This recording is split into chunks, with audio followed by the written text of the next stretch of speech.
तो मेरी मैया बार बार श्रृंगार करके मुझे अपनी गोद में बैठाए और मैं बार बार मैया की गोद से नीचे खिसक जाता था। तो मेरी मैया ने कहा, लाला कन्हैया तेरो नाम कृष्णचंद्र नाय, तू बार बार गोद से नीचे खिसक जाए या माने तेरो नाम तो मैं खिसलचंद धर रही हूँ। तब से हमारो एक नाम खिसलचंद रह गया। बोलो खिसलचंद्र भगवान की। तो भगवान के जितने नाम महाराज, जैसी लीला भगवान की वैसे नाम प्रकट करें। ठाकुर जी थोड़े से और बड़े हो गए।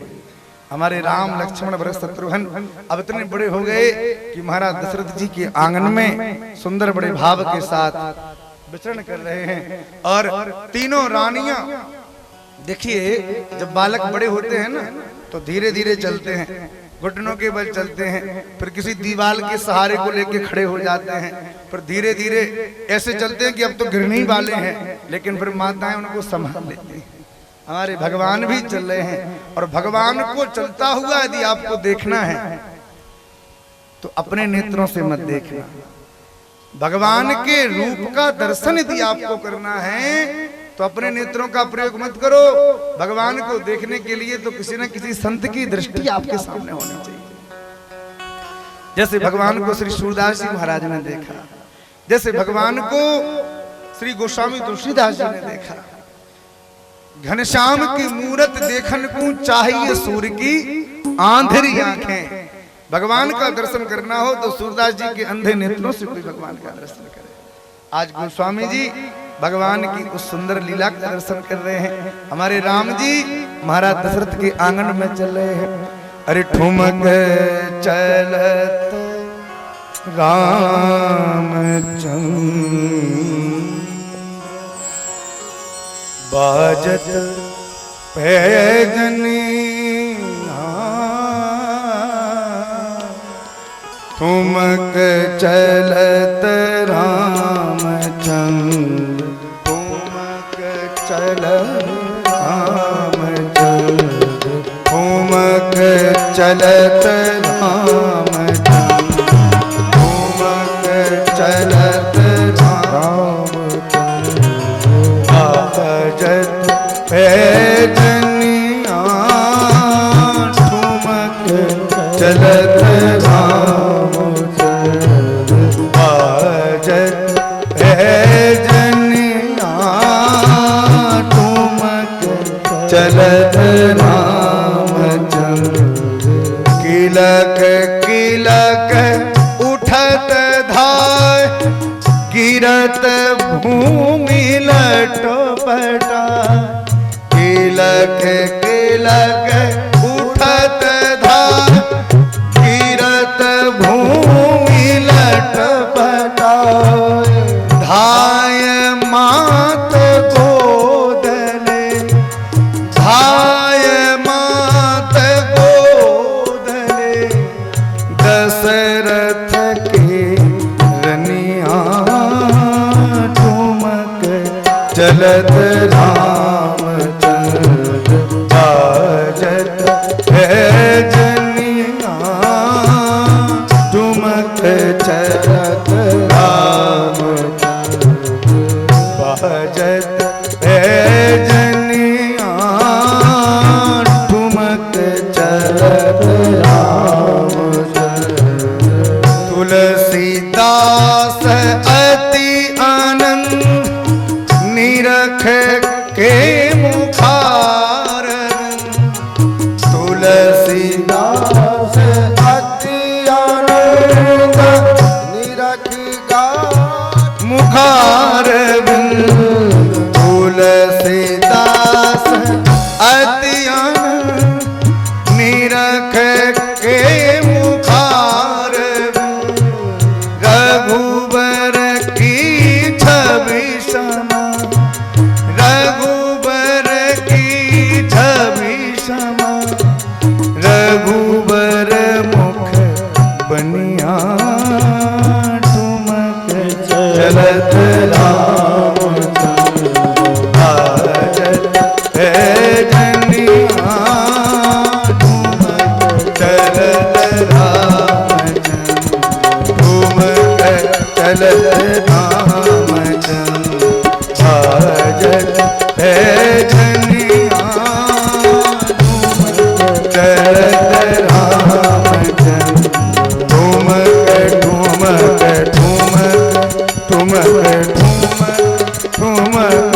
ठुमक ठुमक ठुमक चलत राम चलत राम चलत राम। सुंदर भगवान महाराज दशरथ के आंगन में ठुमक ठुमक के चल रहे हैं। ऐसी सुंदर भगवान के ऊपर माता कौशल्या ने पीले रंग की झीनी झगुली उनको पहना रखे। पीत झीन झगुरी तन सोहे चितवने किलकन धावत मोहे। अच्छा, पीले रंग की झगुली भगवान ने पहन रखी है। और कैसी पहन रखी है? बोले वो झगुली जो है ना वो झीनी है। झीनी क्यों है? झीना माने जानते हो? कोई कोई वस्त्र ऐसा होता है वो इतना झीना होता है कि उससे आर पार का भी दिखाई पड़ता है। बोलो जय सिया राम।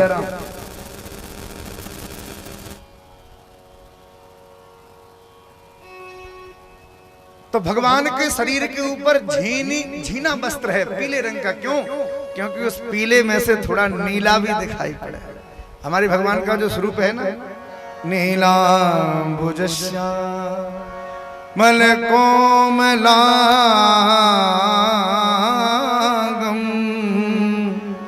सीता समारो पितबाम भागम पाणो महासा यकचारुचापम नमामि रामं रघुवंशनाथम। प्रभु राघवेंद्र सरकार की।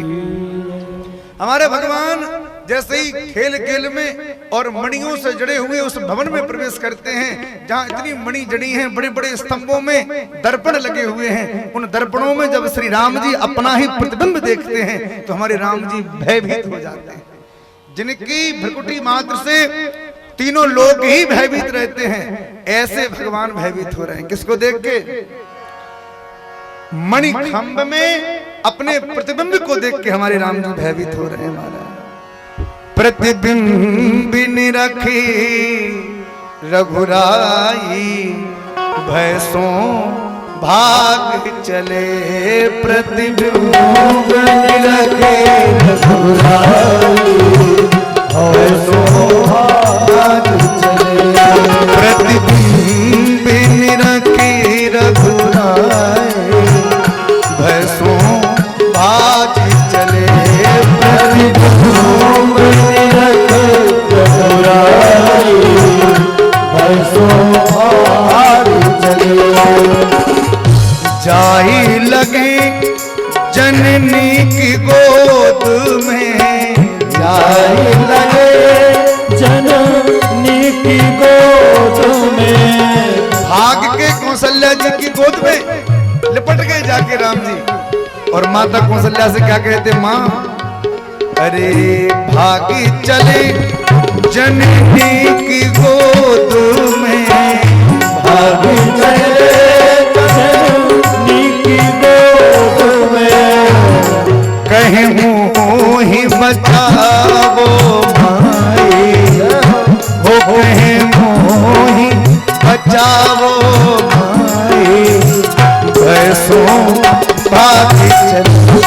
प्रतिबिंब निरखी रघुराई भैंसों भागी चले। प्रतिबिंब निरखी रघुराई भैंसों भागी चले। प्रतिबिंब निरखी रघुराई भैंसों भागी चले। कौशल्या जी बोली क्या हुआ लाला? भगवान बोले माँ जल्दी चल के देखो घर में एक चोर घुसा है। कहाँ है वो? भीतर देखो।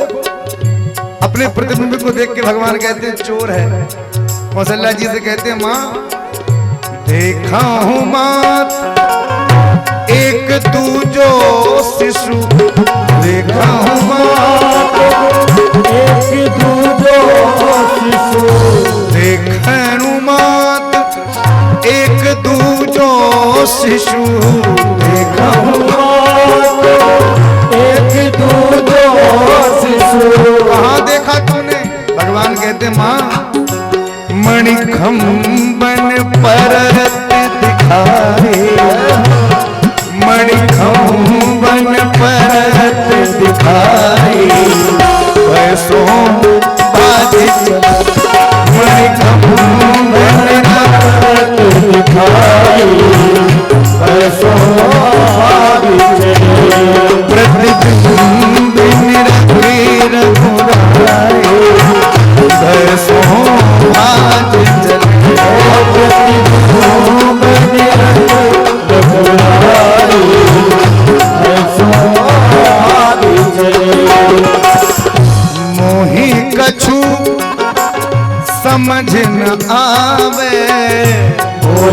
कछु समझना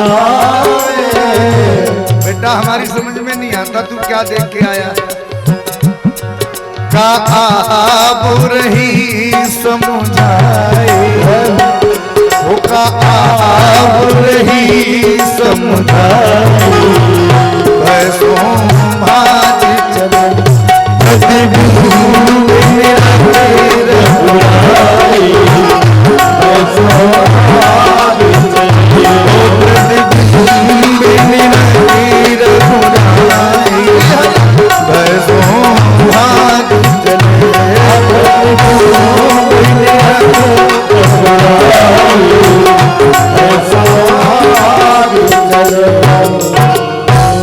हमारे भगवान श्री राघवेंद्र सरकार महल में ऐसे ही भागे चले जा रहे हैं, दौड़े चले जा रहे हैं। बहुत सुंदर बाल लीलाएं कर रहे हैं हमारे राम जी। एक दिन तो हमारे भगवान अपनी मैया की गोद में बैठे और गोद में बैठे बैठे भगवान श्री राम जी ने कहा, माँ आज मैं आपसे कुछ मांगू? मांगो बेटा, क्या चाहिए?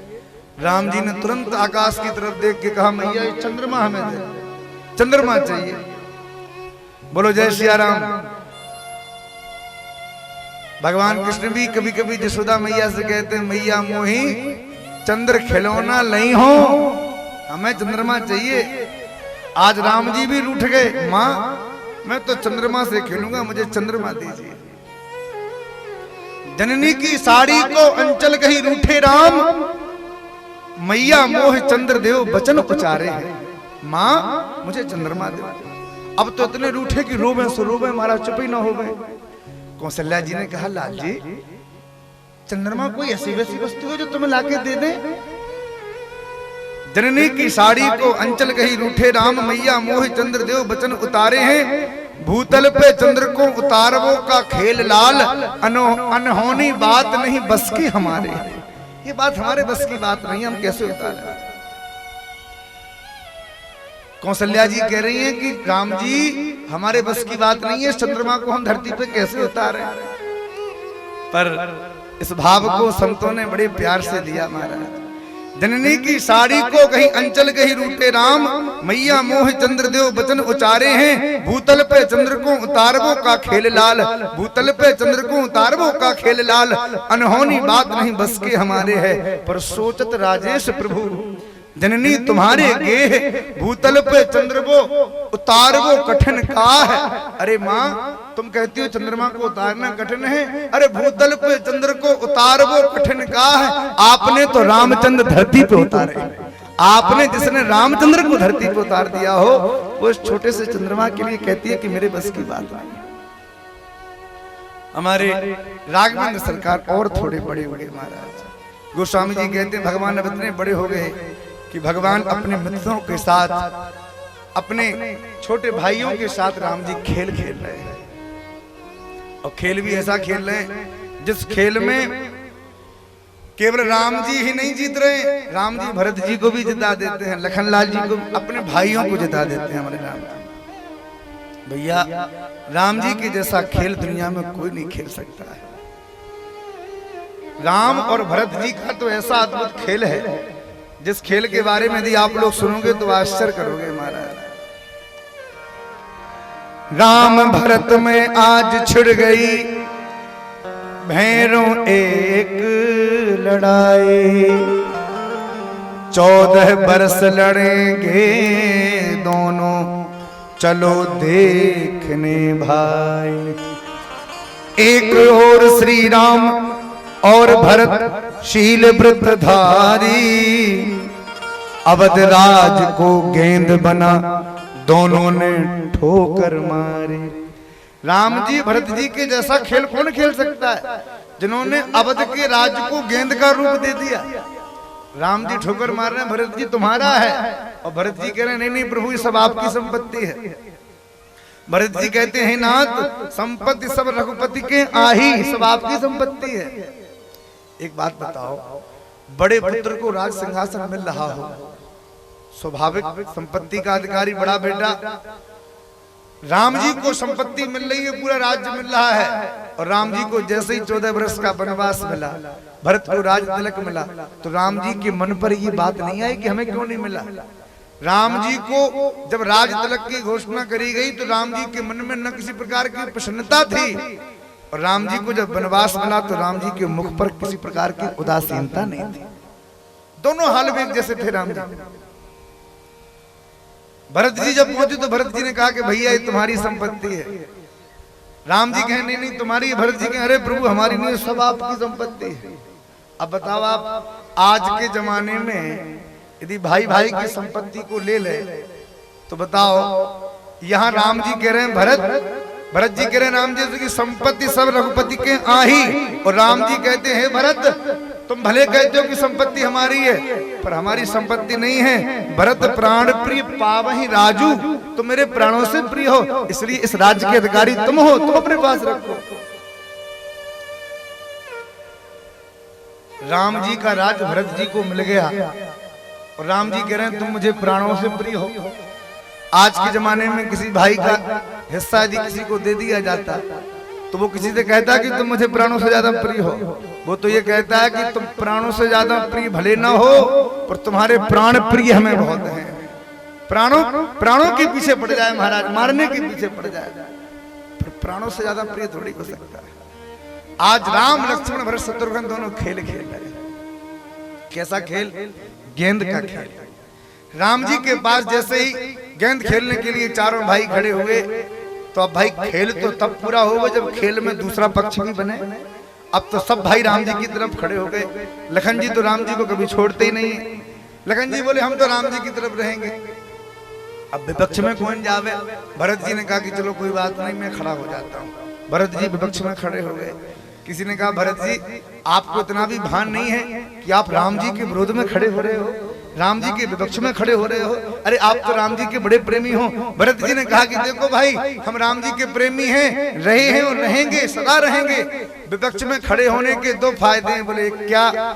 एक फायदा तो ये है कि खेल खेलने के लिए राम जी आ रहे हैं, चाहे उनके पक्ष में खड़े रहो चाहे विपक्ष में खड़े रहो, राम जी का खेल पूरा होना चाहिए, उसमें कोई परेशानी नहीं होनी चाहिए, इसलिए राम जी के खेल को मैं पूरा करूंगा।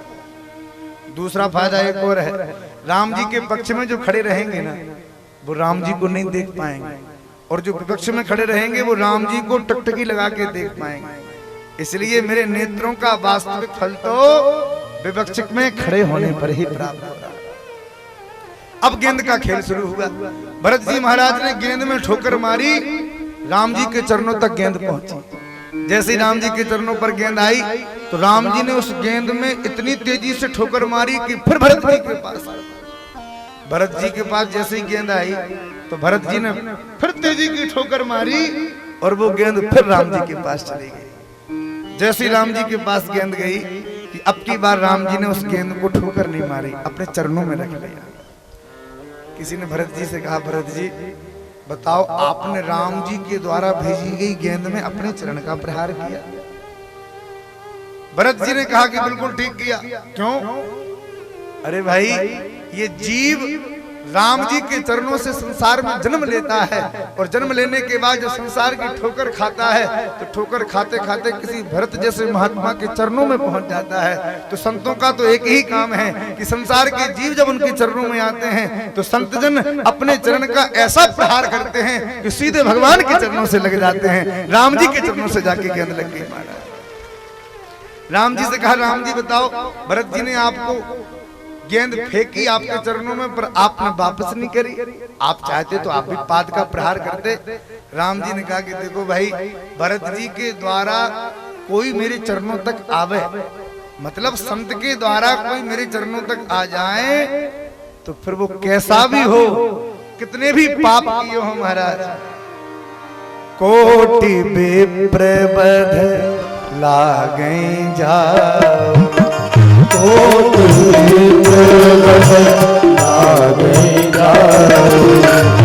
आए शरण तज नहीं तारो, आए शरण तज नहीं तारो। करोड़ों करोड़ों पाप करने वाला व्यक्ति भी यदि किसी संत के चरणाश्रित होकर शरणागति ग्रहण करके और मेरे चरणों तक आ जाता है तो राम जी कहते पर उसको मत ठुकराता नहीं। सुंदर महाराज भगवान चारों भाइयों के सहित महाराज दशरथ के सामने अयोध्या की सुंदर भूमि पर विचरण कर रहे हैं, खेल रहे हैं। गोस्वामी तुलसीदास जी महाराज कहते हैं, बाल चरित हरि बहु विधि कीना, अति आनंद दासन कह देना। सुंदर भगवान के बाल चरित्रों को गोस्वामी जी ने वर्णन किया। एक दिन हमारे राम जी अपने मित्रों के साथ खेल रहे थे और इधर माता कौशल्या दशरथ जी को भोजन कराने के लिए बैठा रहे हैं। महाराज दशरथ भोजन करने के लिए बैठे, सामने चौकी लगा रखी है, चूल्हे पर गरम गरम रोटी सिक रही है महाराज। और महाराज दशरथ के सामने वो रोटी एक एक करके आती जा रही है, बड़े प्रेम से पाए जा रहे हैं। भोजन के समय अपने पुत्र की याद आ गई महाराज दशरथ को। देखिए हमारे सनातन में भोजन करने की भी पद्धति है। अच्छा, भोजन करने का सच्चा सुख कब मिलता है? बोलो जय सिया राम। थोड़ा तेजी से बोलो भैया, आवाज यहां तक आ जाए। भोजन करने का पूरा सुख कब मिलता है? बोले भोजन जब बैठ के किया जाए। बैठ के आप भोजन करोगे तो हमारी माताएं प्रेम से पवाएंगी और आप पाते जाओ। अच्छा, भोजन भी कोई प्रेम से पूछ पूछ के देगा ना, एक और लो एक और लो, तो बड़ा अच्छा लगता है महाराज। लेकिन आजकल ये पूछने वाला काम ही नहीं रह गया। अब तो शादी विवाहों में भोजन की जो पद्धति है ना, वो एकदम विपरीत हो गई। आजकल एक सिस्टम चलने लगा। कौन सा सिस्टम है वो? तेजी से बोलो। बफर। बफर सुन के तो लोग इतने खुश हो जाते हैं कि अरे बफर है, अब तो कोई चिंता की बात नहीं। आप लोग भले बफर सिस्टम कहो, पर एक संत कहते थे, बोले बफर सिस्टम नहीं है, बफेलो सिस्टम है। जैसे भैंसों की सानी बनाओ और भैंसों को दूर बांध दो पेड़ से, और जैसे ही सानी बनाओगे ना तो भैंस बंधी बंधी खिंचती है कि कब सानी बन जाए, कब खाने को मिले। और जैसे ही भैंस को खूंटे से छोड़ो कि तुरंत भागती जाती है महाराज, सानी में मुंह घुसा देती है, जो मुंह में आए सो खाने से मतलब। ऐसे ही शादी विवाहों में हाल रहता है। रिश्तेदार जितने पहुंच जाते हैं ना, सब घूमते घूमते ढक्कनों को देखते हैं, खुले कि नहीं खुले महाराज। जैसे ही ढक्कन खोलेंगे तैसे ही लोग ऐसे भागेंगे, प्लेट लेके एक दूसरे में लग रहे हैं, कोई कहीं लग रहा है। भोजन का पूरा रस ही भंग हो जाता है। पद्धति हमने बिगाड़ दी। और उस बफर में तो इतनी बुरी दशा होती है कि घर में यदि श्रीमती जी रोटी लाने में 2 मिनट देरी लग जाए ना, 1 मिनट देरी हो जाए तो स्वामी जी 50 बातें सुनाते हैं। पूरे दिन महाराज बात करती रहती है, बिल्कुल भी ठीक से भोजन नहीं कराती। अपनी पत्नी को लोग 2 मिनट रोटी सब्जी आने में देरी हो जाए तो डांट लगा देते हैं। और वहां पता नहीं कौन सी रिश्तेदारी होती है बफर में कि भिखारियों की तरह प्लेट लिए खड़े रहते हैं घंटों तक महाराज, एक एक रोटी मिल जाए तो बहुत काम चलता। ये हमारी पद्धति नहीं है। भोजन बैठ के किया जाना चाहिए और मांग मांग के, संकोच त्याग कर। अच्छा, कई बार तो लोग संकोच में मांगते नहीं है और कई बार लोग संकेत करके मांग भी लेते हैं। एक बार एक पंडित जी का निमंत्रण किसी मैया ने किया। बूढ़ी मैया थी बेचारी, पंडित जी भी बूढ़े थे। जैसे ही पंडित जी की थाली लगाई तो पंडित जी की थाली में उस बुढ़िया ने सब धरा है। सब्जी भी है, रोटी भी है, पूड़ी भी है, अचार है, खीर है, मालपुआ सब रखा। पर जल्दी जल्दी में बेचारी बुढ़िया पापड़ धरना भूल गई। पापड़ दूर रख दिए उसने। अब पंडित जी की दृष्टि बार बार पापड़ पे जाए, अपनी थाली पे ना जाए। भोजन करें पर पापड़ याद आवे। अब संकोची थे, मांगे कैसे? पंडित जी ने तुरंत कहा, मैया आज तो गजब हो गया। क्या हुआ? अरे मैया कुछ मत पूछो, जब मैं तुम्हारे घर आ रहा था तो रास्ते में बहुत बड़ा सर्प मिला, काला नाग। अरे महाराज काटा तो नहीं, कोई समस्या तो नहीं हुई? अरे मैया समस्या नहीं हुई पर बड़ा लंबा था। कितना लंबा? बोले मेरी थाली से लेके वो पापड़ की थाली तक इतना लंबा था। वो बुढ़िया बोली, अरे महाराज पापड़ धरना तो भूल ही गई। महाराज बोले पापड़ की बात नहीं, मैं तो बता रहा हूं कि सांप कितना लंबा था। कई बार लोग संकेत में बात कह देते हैं, लोग समझ भी जाते हैं, और कई बार संकेत करने पर भी नहीं समझ पाते। एक बार एक व्यक्ति अपनी ससुराल गया, पत्नी पढ़ी लिखी थी, पति बेचारा गांव का था। ससुराल जब गया तो पत्नी ने भोजन कराया, चूल्हे के पास बैठ के खिलाने लगी। संग की सहेलियां भी खड़ी थी, सब देख रही थी कि पहली बार आए हैं भाई, भोजन कराना है। तो वैसे तो लोग घर में बड़ी बड़ी पूड़ी बना के खा जाए कोई बात नहीं, पर कोई नाते रिश्तेदार घर में आता है ना, तो हमारी माताएं छोटी छोटी पूड़ी बनाती है, छोटी छोटी पूड़ी। बेचारा गांव का व्यक्ति, खेती किसानी करने वाला, अब उसके सामने छोटी छोटी पूड़ी कोई धरे, कैसे खाए? तो पत्नी छोटी छोटी पूड़ी बना रही थी, वो बेचारा गांव का आदमी, उसने थाली में से एक एक पूड़ी उठाई और एक कौर बना के खा जाता। पत्नी को मन में लगे कि बताओ, मेरी सखियां खड़ी हैं, सहेली खड़ी हैं, पूरी नाक कटा देंगे आज तो पूड़ी बनाते बनाते उसने इशारा किया कि अरे एक के दो तो करो कम से कम, एक पूड़ी एक बार में ही खाए जा रहे हो। पति इतना भोला था कि उसने सोचा मेरी पत्नी कह रही है कि एक से पेट नहीं भरेगा, बहुत दूर से आए हो, दो दो पूड़ी एक बार में खाओ। अब तो दो दो पूड़ी उठा के एक और बना के खाएगा। पत्नी पूड़ी बेल रही थी, उसके मन में और लोग लाज लगी, अरे राम राम, आज तो पूरी नाक कटा के मानेंगे। वो तो उसको गुस्सा आई तो उसने पूड़ी बनाते बनाते माथा पीटा, अरे ये क्या कर रहे हो तुम? पति ने सोचा पत्नी कह रही है कि पूजा की पूड़ी है, माथे से लगा लगा के खाओ, ऐसे मत खाओ। अब तो पूड़ी उठा के माथे से लगाता और फिर महाराज खाता। पत्नी को इतनी गुस्सा आई कि अब वो करे तो करे क्या, तो जलते हुए चूल्हे से बोली, अरे चूल्हे, इससे अच्छा तो पहले जैसे तू जल रहा था वैसे ही जलता जा। माने अपने पति से कहना चाहती है कि एक ही पूड़ी खाता जा। कई बार लोग संकेत समझ जाते हैं, कई बार लोग संकेत नहीं समझ पाते, और जब लोग संकेत नहीं समझते तो उनको फिर ऐसा संकेत करना पड़ता है। एक बार किसी घर में मेहमान आ गए, और मेहमान जाने का नाम ना ले।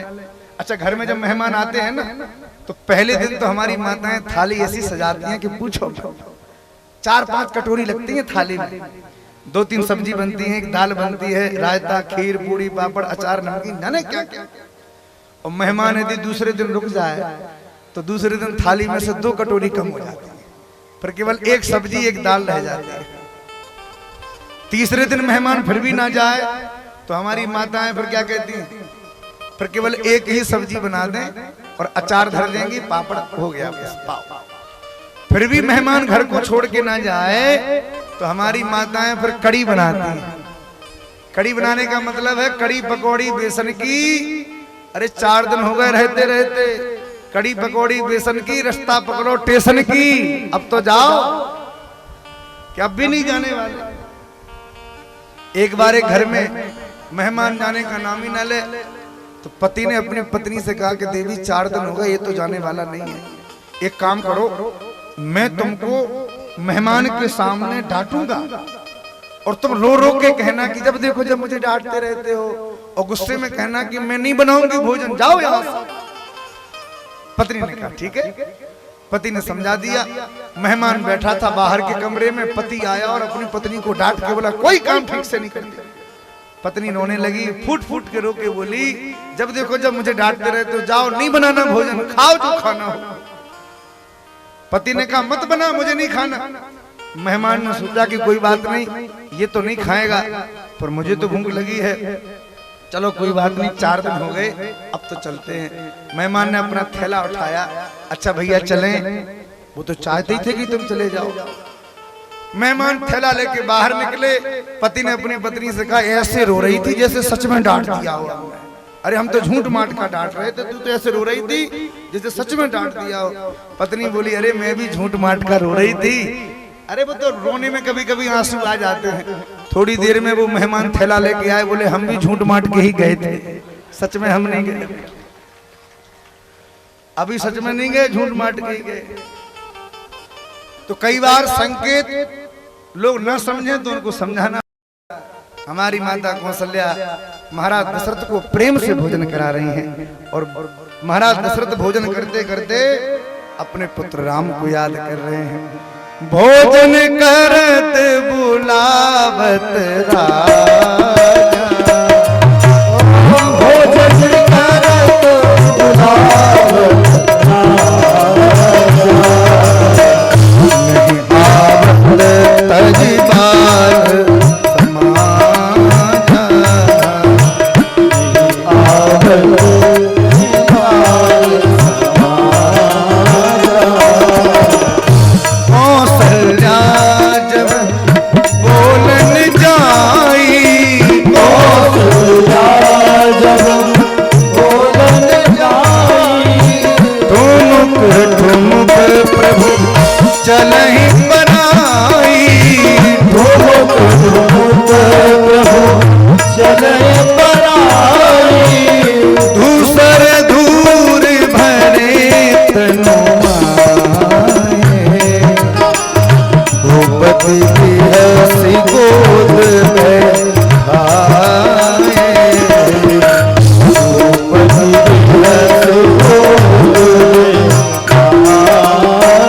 भगवान बैठ गए भोजन करने के लिए।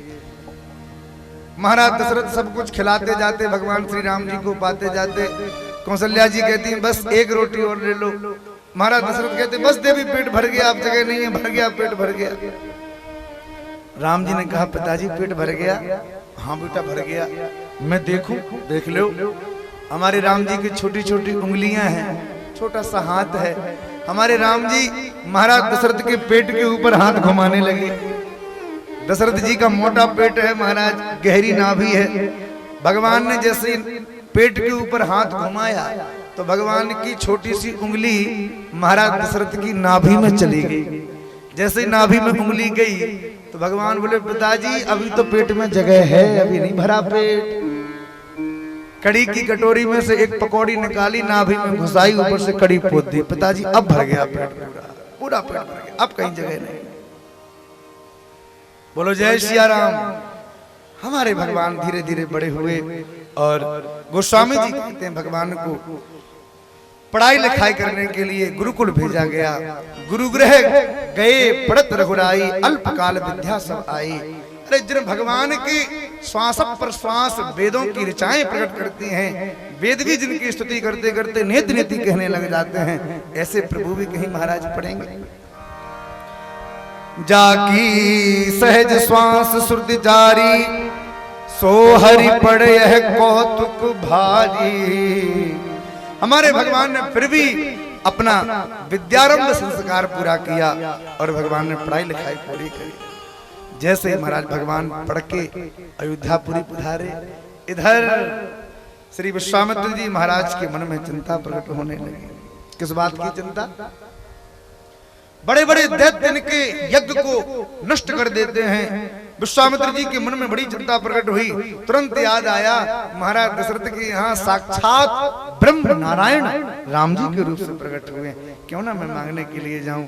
और जैसे ही विश्वामित्र जी महाराज ने अयोध्या की तरफ अपने कदम बढ़ाए और महाराज दशरथ को जब सूचना मिली, तुरंत महाराज दशरथ ने अपने सेवकों के साथ विश्वामित्र जी का स्वागत किया। मुनि आगमन सुना जब राज, मुनि आगमन सुना जब राज, मिलन गयो विप्र समान, मिलन गयो विप्र समान। करी दंडवत मुनि सन्मानी, करी दंडवत मुनि सन्मानी, निज आसन बैठारनिया, निज आसन अपने दिव्य सिंहासन पे महाराज दशरथ ने विश्वामित्र जी को बैठाया और अपनी रानी के सहित महाराज दशरथ ने विश्वामित्र जी के चरणों को पखारा, मारा, चरणों को धोया। चरणों को धोने के बाद हाथ जोड़ के प्रार्थना करी, हे गुरुवर अचानक आपका अयोध्यापुरी में पधारना निश्चित ही कोई, यदि कोई कारण हो या कोई विशेष बात हो तो आप आज्ञा करें। विश्वामित्र जी ने कहा हाँ हाँ एक बड़ा विशेष कारण है। जंगल में रहते हैं, यज्ञ करते हैं, बड़े बड़े दैत्य हमारे यज्ञ को विध्वंस कर देते हैं, नष्ट कर देते हैं महाराज। अरे आपने बताया नहीं, अभी हम अपनी चतुरंगिनी सेना आपके साथ भेज देते हैं, आप क्यों चिंता करते हो? नहीं नहीं नहीं, हमें सेना नहीं चाहिए, तो मैं आपके साथ चलता हूं। अरे नहीं, आपको भी नहीं चाहिए। आप यदि कहें तो हम अन्य देशों से भी सहायता मांग के आपकी रक्षा कर सकते हैं। विश्वामित्र जी ने कहा कि देखो महाराज दशरथ, हमारा जो यज्ञ है उसमें विध्वंस डालने वाले जो दैत्य हैं वो मारी सुबाहु जैसे अतृति महापराक्रमी राक्षस हैं, जिनसे युद्ध करना किसी राजाओं के बस की बात नहीं है। उन राक्षसों से युद्ध तो कोई शक्ति ही कर सकती है। तो आप कहना क्या चाहते हैं? विश्वामित्र जी महाराज ने कहा कि देखो महाराज दशरथ, यदि तुम मुझसे कहना चाहते हो तो बस मुझे अपने बड़े बेटे राम को साथ में दे दो, संग में छोटे बेटे लखनलाल जी को भी साथ में दे दो। ये बात जैसे ही सुनी कि अब तक विश्वामित्र जी महाराज कांपने लगे। सुनी राजा अति अप्रिय बानी, हृदय कंप मुख दुति कुम लानी। हृदय कांपने लग गया, दांत बंधने लग गए, महाराज दशरथ रोने लगे। हे गुरुदेव, ये आपने क्या मांग लिया? अरे चौथे पन में तो हमारे पुत्र हुए हैं और ये राम लखन तो मेरे नेत्र हैं, इनको ले जाओगे तो मैं कैसे रहूंगा? बार बार रोने लगे महाराज। इतने रोए महाराज दशरथ की पूछो मत, और बार बार कहने लगे विश्वामित्र जी, राघव को मैं न दूंगा, राघव को मैं न दूंगा, मुनिनाथ मरते मरते, ओ मुनिनाथ मरते मरते, राघव मैं न दूंगा, राघव मैं न दूंगा, ओ मुनिनाथ मरते मरते, ओ मुनिनाथ मरते मरते, राघव मैं न दूंगा, राघव मैं न दूंगा, मुनिनाथ मरते मरते, ओ मुनिनाथ मरते मरते, राघव मैं न दूंगा, राघव मैं न दूंगा, ओ मुनिनाथ मरते मरते, मुनिनाथ मरते मरते,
महाराज दशरथ ने कहा नहीं दे सकते तो कोई बात नहीं, मैं जाता हूं, पर याद रखना महाराज दशरथ, आपने वचन दिया है कि जो मांगोगे सो मैं दूंगा। वशिष्ठ जी महाराज आए, समझाने लगे महाराज आप विचार करिए, आपके पहले तो संतान थे ही नहीं, पर ये संतान प्रकट कैसे हुई? बोले यज्ञ नारायण की कृपा से।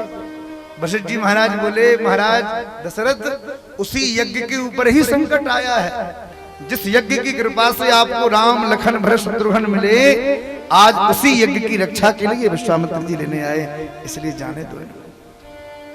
बड़ी मुश्किल से महाराज जाने लगे। विश्वामित्र जी को देख के महाराज दशरथ ने कहा कि हे प्रभु आप ले तो जा रहे हो, पर हे नाथ, आज बस केवल एक ही बात मेरे मन में है कि ये दोनों मेरे नेत्र हैं, और आज से मैं अपनी संपत्ति आपको सौंप रहा हूं। मेरे प्राण नाथ सुत दो,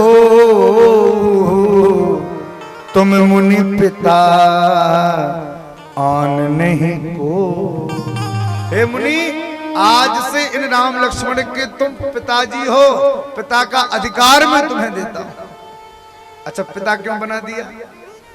पिता इसलिए बना दिया विश्वामित्र जी को कि वशिष्ठ जी महाराज ने संकेत किया महाराज दशरथ को कि जा तो रहे हैं ये दो, पर लौट के दो नहीं आएंगे, लौट के तो चार होके आएंगे।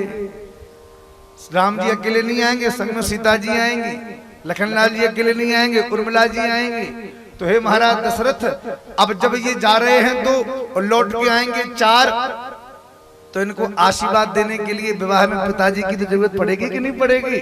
और पिताजी वहां रहेंगे नहीं, तो विश्वामित्र जी मैंने आपको पिता का दायित्व सौंप दिया, अब आप ले जाओ। यदि विवाह हो जाए तो हमारा इंतजार मत करना, पिता बन के आप ही आशीर्वाद दे देना और विवाह को संपन्न करा देना। इसलिए कहा तुम मुनिनाथ, आपको मैंने पिता बना दिया। अब दोनों पुत्रों को लेके चले। जैसे विश्वामित्र जी गए, रास्ते में ताड़का नाम की राक्षसी आई। एक ही बाण प्राण हर लेना, एक ही बाण प्राण हर लेना, जानते ही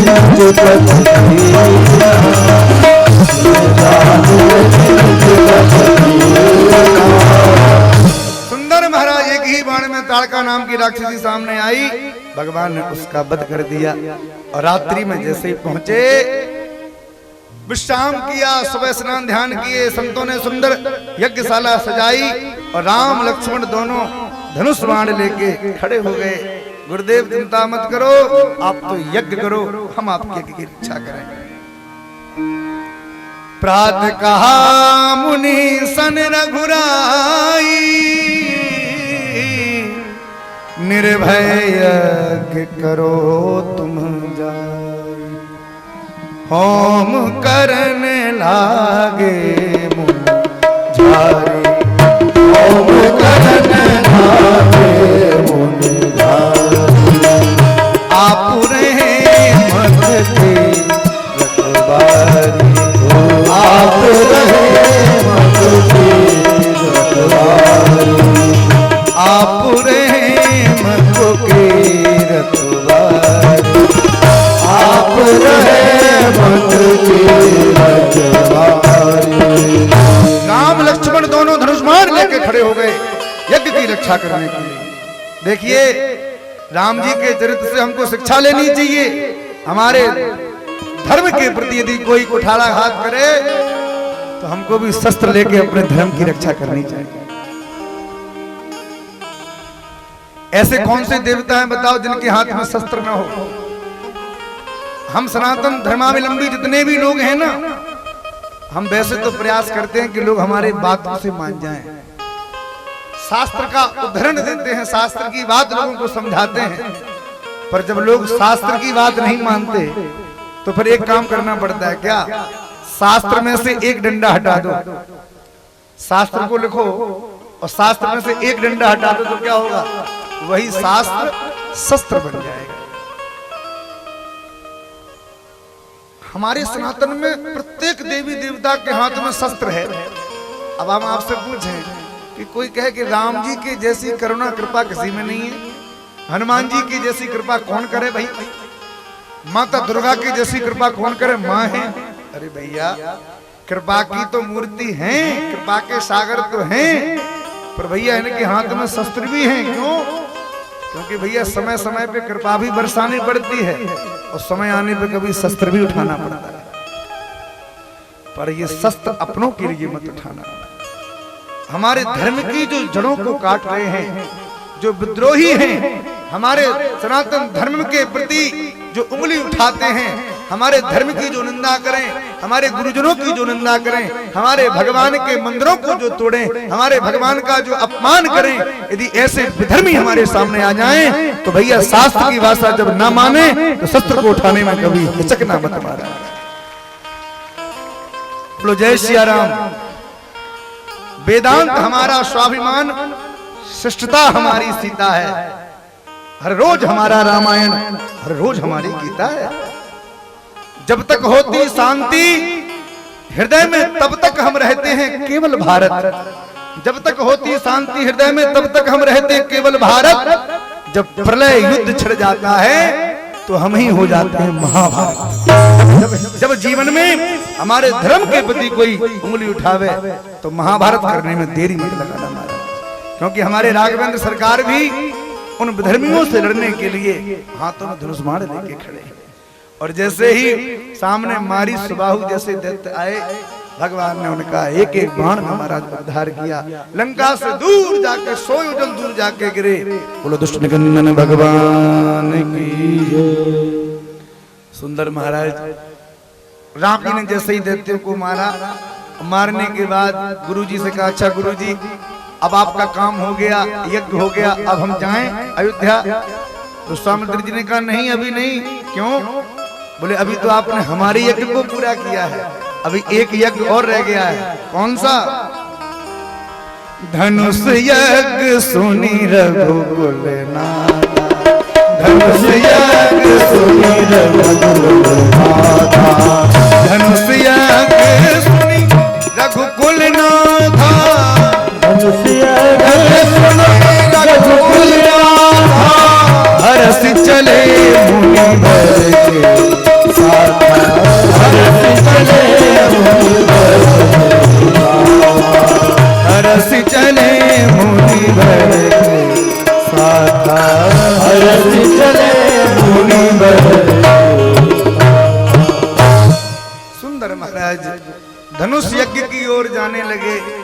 और अब भाई भगवान का विवाह भी तो होना है, तो हमारे विश्वामित्र जी राम लक्ष्मण जी को लेके आगे चल रहे हैं। अब उनको थोड़ा चलने दो और कल तक जनकपुरी की यात्रा तय करेंगे, वहां तक पहुंचेंगे। और कल इस कथा का विश्राम दिवस है। हम आप सबसे प्रार्थना करें, जिन्होंने 6 दिन की 7 दिन की कथा पूरी न सुनी हो, उनसे प्रार्थना है कि कल की कथा वो जरूर सुने। कल की कथा सुनने से पूरी कथा का लाभ मिलेगा। वैसे तो भगवान की कथा अनंत है, इसको कोई पूरा नहीं कर पाया, न कभी कर पाएगा। चाहे 7 दिन की हो, चाहे 9 दिन की हो, चाहे पूरे महीने भर की हो। महाराज कथा तो ऐसी है कभी पूरी होने वाली नहीं। लेकिन फिर भी आप सबसे प्रार्थना है कि कल की कथा में आप लोग अवश्य पधारें। देखिए हमारे बीच में परम श्रद्धेय परम पूजनीय श्री महंत श्री श्याम मोहन दास जी महाराज यहाँ विराजमान हैं। और कृपा करके आप पधारे। आपके ही क्षेत्र में यहाँ से करीब 50-60 किलोमीटर दूर मालथौन नाम की जगह है, जहाँ पर सुंदर भगवान श्री राधा कृष्ण का मंदिर है। अद्भुत सरकार विराजमान है। वहां पर हमारे पूज्य महाराज जी बड़े ही सहजता के साथ सेवा कर रहे हैं। और हम सच कहें, आपके ऊपर तो कृपा शायद बाद में बरस रही हो, पर हमें तो लगता है कि हम पर कृपा करने महाराज जी पधारे हैं। और ये कृपा केवल यहीं तक सीमित नहीं है। हम आप लोगों को एक और सूचना दें, हमारे महाराज जी के आश्रम में भी कथा का प्रस्ताव अभी रखा जा रहा है। महाराज जी की आज आज्ञा हुई कि वहां पर भी एक कथा तुम्हें करनी है। बस डेट उसकी पक्की हो जाए तो आप लोग 50 किलोमीटर और थोड़े चल के एक आध दिन कथा में मालथौन भी आके कथा का रसपान लेंगे। आप सबको सूचना समय पर दे दी जाएगी। और महाराज जी विराजमान हैं, तो हम चाहते हैं कि 2 शब्द महाराज जी के द्वारा हम सबको आशीर्वाद स्वरूप मिल जाएं। इसके बाद एक भजन और फिर आरती के साथ विश्राम किया जाएगा। 2 शब्द पूज्य महाराज जी से हम सबको आशीर्वाद।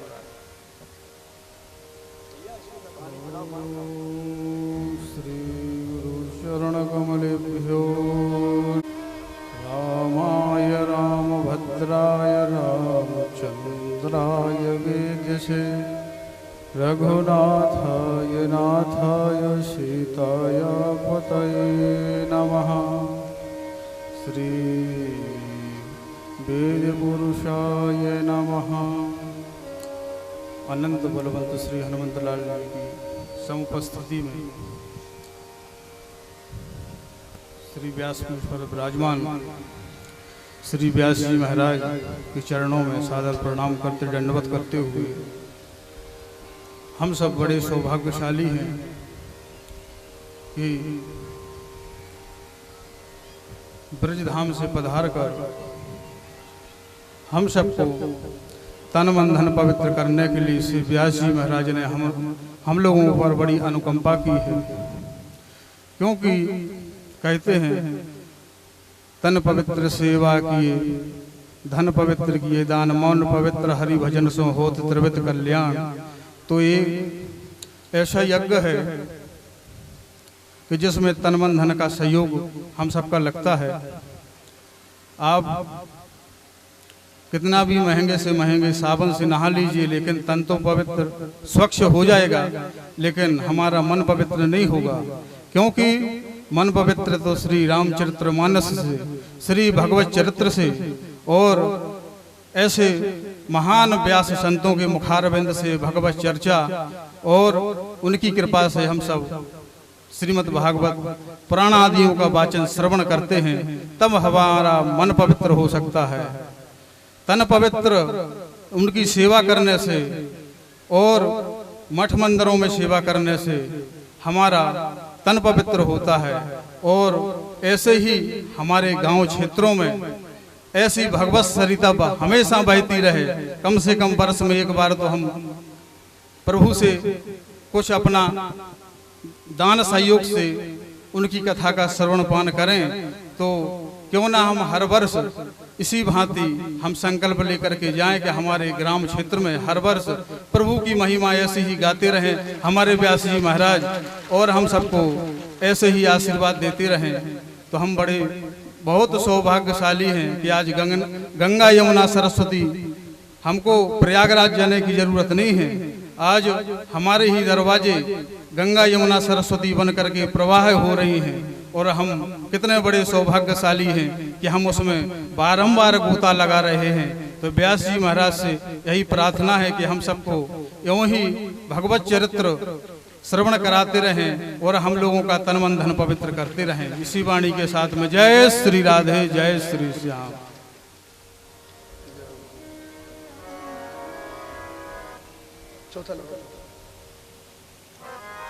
सभी लोग ऐसे संतों के चरणों का आश्रय जीवन भर मिलता रहे, भगवान से इस प्रार्थना के साथ हम लोग कबीरदास जी के इस पद का आनंद लें। फिर सब लोग आरती करेंगे। अरे संतन के संग लागी रे तेरी अच्छी, संतन के संग लागी रे तेरी अच्छी बनेगी। संतन के संग लागी रे तेरी अच्छी बनेगी। संतन के संग लागी रे तेरी अच्छी बनेगी। अच्छी बनेगी तेरी बिगड़ी बनेगी। अच्छी बनेगी तेरी बिगड़ी बनेगी। अच्छी बनेगी तेरी बिगड़ी बनेगी। अच्छी बनेगी तेरी बिगड़ी बनेगी। ओए तेरो बड़ो भाग रे हाजी, ओए तेरो बड़ो भाग रे तेरी अच्छी बनेगी। ओए तेरो बड़ो भाग रे तेरी अच्छी बनेगी। संग लागी रे तेरी अच्छी बनेगी। संतन के संग लागी रे तेरी अच्छी बनेगी।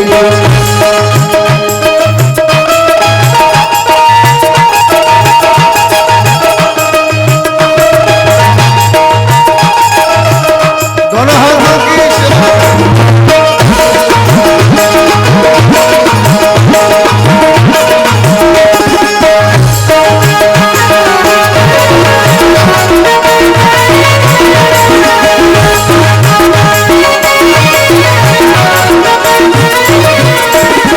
प्रभु जी की बन गई, प्रहलाद जी की बन गई।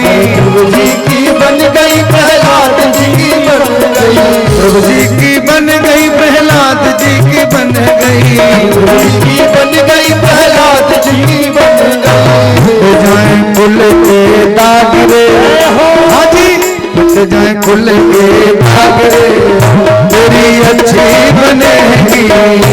जाए कुल के दाग रे तेरी अच्छी बनेगी। संतन के संग लाग रे तेरी अच्छी बनेगी। संतन के संग लाग रे तेरी अच्छी बनेगी। बोलो संत भगवान की।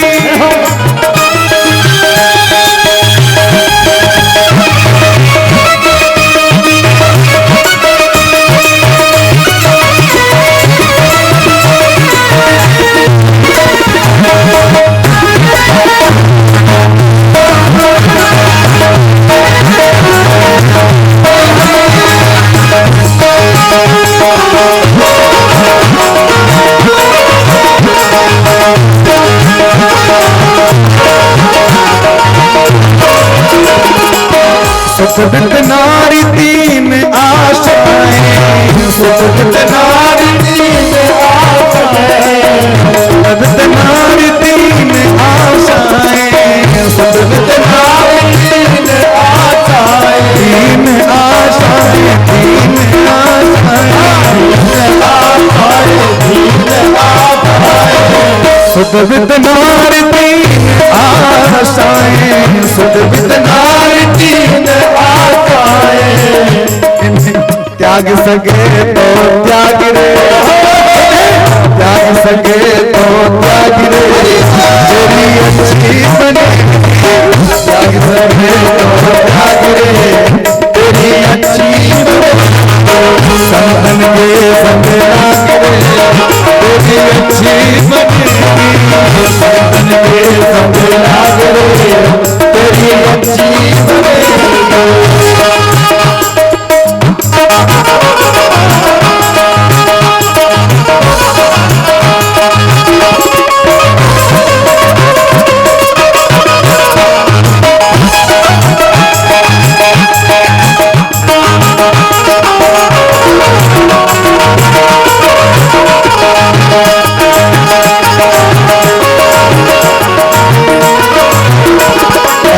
मोहन शामे बहुत दिन सोए मोहन शामे बहुत दिन सोए बहुत दिन सोए बहुत दिन सोए बहुत दिन सोए मोहन शामे बहुत दिन सोए मोहन शामे बहुत दिन सोए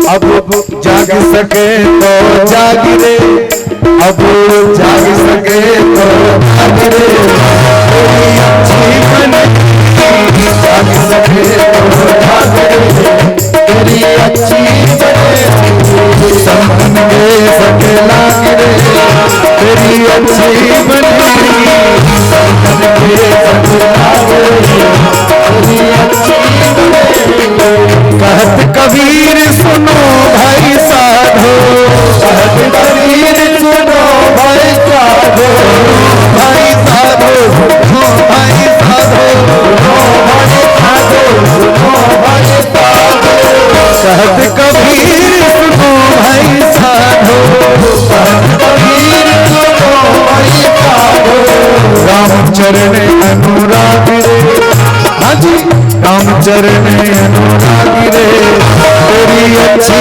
बने रामचरण अनुराग रे तेरी अच्छी बने तेरी अच्छी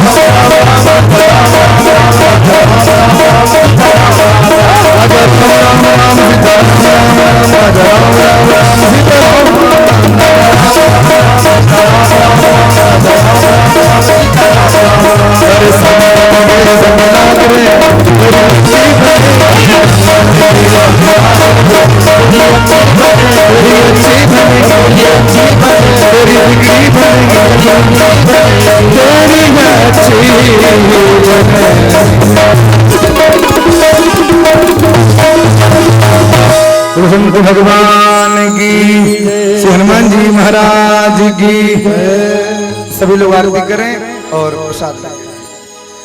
ओम हरिओम चंद्रमामन सोजाग्चक्षुः सूर्यो अजायत श्रोत्राद्वयश्च प्राणश्च मुखात् अग्निरेजायत श्री हे रघुबर तेरी आरती हे रघुबर तेरी आरती हे रघुबर तेरी आरती हे रघुबर तेरी आरती गाऊं आपको रिझाऊं आरती गाऊं आपको रिझाऊं तेरी आरती गाऊं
पुष्पै देवाभिवन्दनम् आरोग्यार्थे आत्माभिवन्दनम् मन्त्रोष्पाञ्जलिः। ओम द्योः शान्तिरन्तरिक्षगुं शान्तिः पृथिवी शान्तिरापः शान्तिरोगदयः शान्तिः वनस्पतयः शान्तिर्विश्वे देवाः शान्तिमगुं शान्तिः शान्तिरेव शान्तिः सामा शान्तिरेधि। हरिः ओम एकदन्ताय विद्महे वक्रतुण्डाय धीमहि तन्नो दन्ती प्रचोदयात्। हरिः ओम दासरथाय च विद्महे जानकी वल्लभाय धीमहि तन्नो श्रीरामा प्रचोदयात्। हरिः ओम जनकात्मजायै च विद्महे रामप्रियायै च धीमहि तन्नो श्री सीता प्रचोदयात्। हरिः ओम अंजनीसुताय विद्महे वायुपुत्राय धीमहि तन्नो हनुमत् प्रचोदयात्। हरिः ओम तत्पुरुषाय विद्महे महादेवाय धीमहि तन्नो रुद्रः प्रचोदयात्। सेवन्ति कामकुलचम्पकपाटलाभ जय पुन्नागजात करवीर रसाल पुष्पै बिल्व प्रबाल तुलसीदल मंजरी भिस्त्वां पूजयामि जगदीश्वर मे प्रसीद। नाना सुगंध पुष्पाणि यथा कालोद्भवानि च पुष्पांजलिर्मया दत्त ग्रहाण परमेश्वर। श्री सीतारामचंद्राभ्यां नमः चरण कमलेषु मन्त्रोष्पाञ्जलि समर्पयामि। श्री वृंदावन बिहारी लाल की, श्री सीतारामचंद्र जी भगवान की, श्री हनुमान जी महाराज की, श्री रामचरित मानस जी की, गोस्वामी तुलसीदास जी महाराज की, श्री हनुमान जी महाराज की, जगत जननी गौ माता की, संत भगवान की, श्री व्यास जी महाराज की, आज के आनंद की। जय जय श्री राधे श्याम। नमः पार्वती पतये हर हर महादेव। सभी भक्त आरती और प्रसाद आराम से एक दूसरे को लेने दें और आराम से